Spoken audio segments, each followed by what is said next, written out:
A escrivaninha junto à janela estava vazia havia 3 anos. Na sala 312, cada carteira tinha uma história.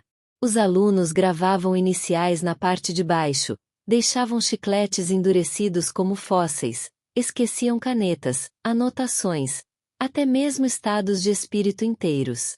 Mas aquela carteira, terceira fileira, a mais próxima da luz, permanecia intocada. Ninguém a escolhia. Ninguém perguntava por quê. Nem Thomas Ali. Ele disse a si mesmo que era coincidência. Os professores são bons nisso, transformar padrões em acidentes para não terem que se sentir responsáveis por notá-los. A sala 312 ficava no extremo oposto da Vestridge High, uma escola que parecia decadente mesmo em dias ensolarados. A tinta descascava em finas tiras, as janelas tremiam com a passagem dos ônibus e o aquecimento só funcionava quando queria. Os cortes no orçamento haviam eliminado tudo, exceto as expectativas. Thomas lecionava literatura aqui há 18 anos. Ele costumava acreditar que as palavras podiam salvar pessoas. Ultimamente, ele já não tinha tanta certeza. Numa manhã cinzenta de segunda-feira em novembro, Thomas chegou cedo, como sempre. Colocou sua pasta de couro gasta sobre a mesa, ajeitou uma pilha de redações e olhou para o assento vazio perto da janela. Havia um papel dobrado em cima. Ele franziu a testa. Nenhum aluno tinha permissão para estar na sala antes da primeira aula. Ele pegou o jornal, esperando encontrar um grafite ou uma brincadeira. Em vez disso, era uma redação. Escrito à mão. Caprichado. Cuidadoso. No topo, em letras maiúsculas e precisas, estavam as palavras. Sobre o significado de pertencer. Sem nome. Sem período de aula. Thomas sentou-se lentamente.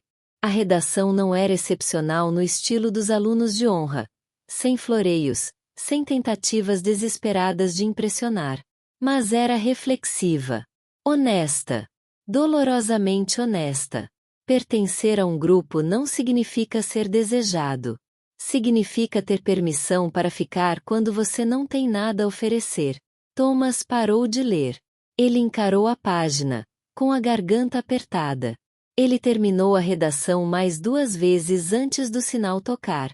Quando os alunos entraram na sala, rindo, discutindo e arrastando mochilas pelo chão, Thomas os observou atentamente. Ninguém se sentou à escrivaninha perto da janela.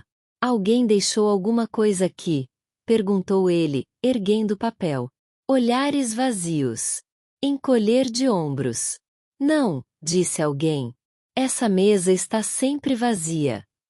Thomas assentiu com a cabeça, lentamente. Ele guardou a redação na mochila. Naquela noite, ele o leu novamente em casa, sentado sozinho à mesa da cozinha. O apartamento estava silencioso de uma maneira que só o silêncio prolongado consegue ser, não pacífico, apenas acostumado. Ele fez uma anotação com caneta vermelha, como fazia há anos. Visão aguçada. Voz clara. Continue escrevendo. Na manhã seguinte, outra redação esperava na mesma mesa. Assunto diferente. Porque o silêncio é mais eloquente que a raiva. Novamente. Nenhum nome. Este foi mais curto, mas mais incisivo. A raiva queima rápido. O silêncio permanece. O silêncio te ensina o quão invisível você é. Thomas sentiu algo se agitar. Reconhecimento, talvez. Ou culpa. Após a aula, ele ficava por ali, fingindo organizar papéis, observando os alunos saírem. Ninguém ainda reivindicou a mesa. Ao final da semana, 5 ensaios haviam sido publicados. Thomas parou de fingir que não importava. Ele começou a responder. Ele deixava seus comentários cuidadosamente nas margens e devolvia as redações à escrivaninha perto da janela antes da escola todas as manhãs, sentindo-se um pouco ridículo e estranhamente esperançoso. Isso se tornou um ritual. Os ensaios ficaram mais longos, mais pessoais. Eles falavam de fome, não apenas de comida, mas de conhecimento, de silêncio, de segurança. Um dos ensaios terminava com uma frase que Thomas não conseguia esquecer. Algumas pessoas aprendem ouvindo o que acontece do lado de fora da porta. Naquela noite, Thomas ficou acordado, olhando fixamente para o teto. Ele pensou nos alunos que se infiltravam pelo sistema sem serem notados. Aqueles que aprenderam a ser pequenos porque serem vistos era perigoso. Ele pensou em si mesmo, anos atrás, escolhendo o ensino em vez da escrita porque lhe parecia mais seguro, mais tranquilo. Na segunda-feira, ele finalmente escreveu uma nota no final da redação. Se você quiser conversar, estarei aqui depois da aula. Ele meio que esperava que os ensaios parassem. Eles não fizeram isso. Mas na quarta-feira, algo mudou. Quando o sinal tocou e a sala de aula esvaziou, um menino permaneceu parado perto da porta. Ele era magro, com os ombros curvados, e usava uma jaqueta leve demais para o frio. Seu cabelo estava desgrenhado, como se tivesse sido cortado às pressas. Não devia ter mais de 15 anos. Sim? Perguntou Thomas gentilmente. O menino engoliu em seco. Você disse que estava aqui.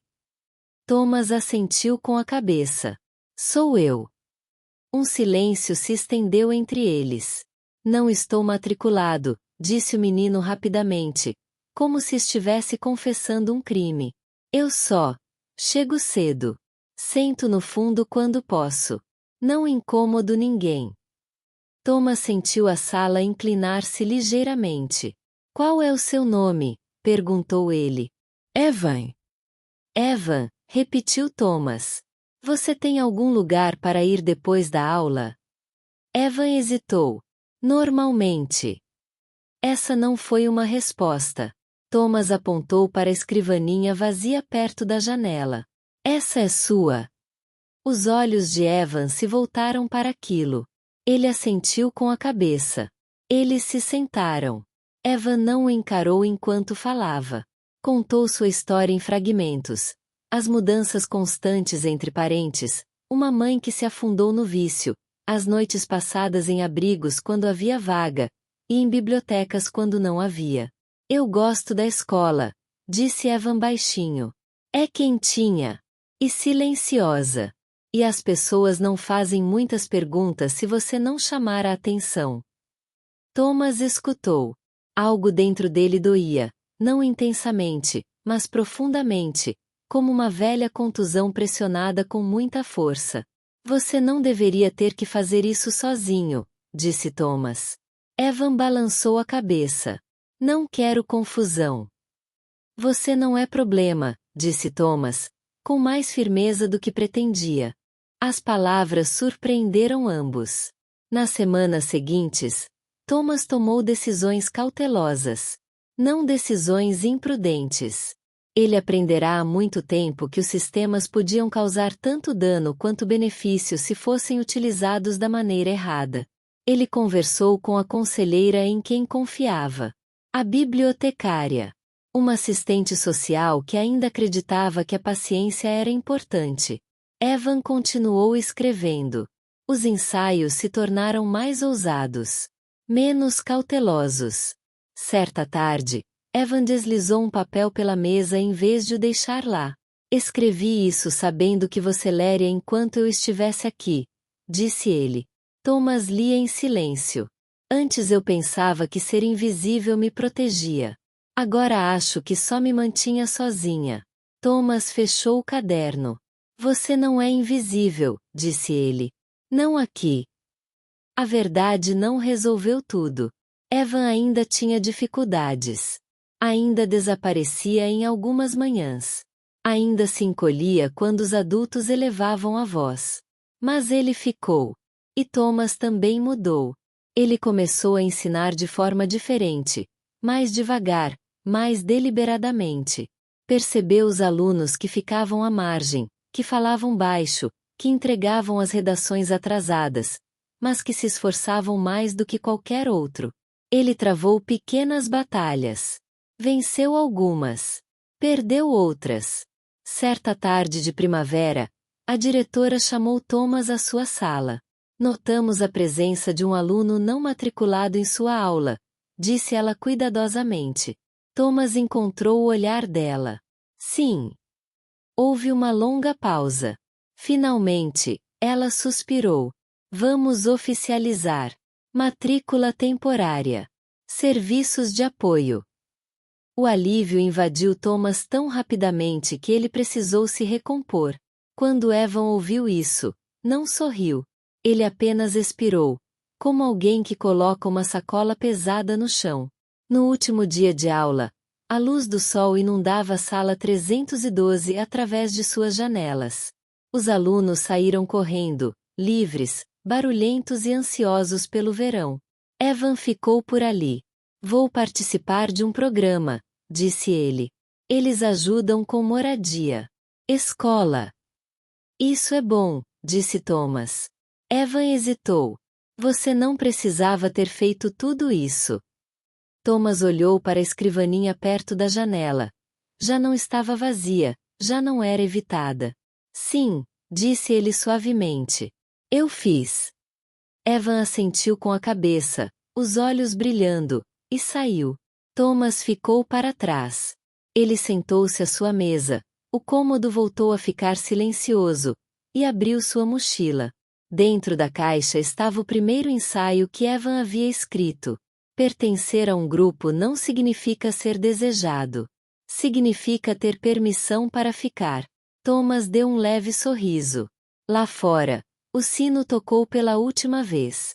E, pela primeira vez em anos, o silêncio não pareceu tão ensurdecedor.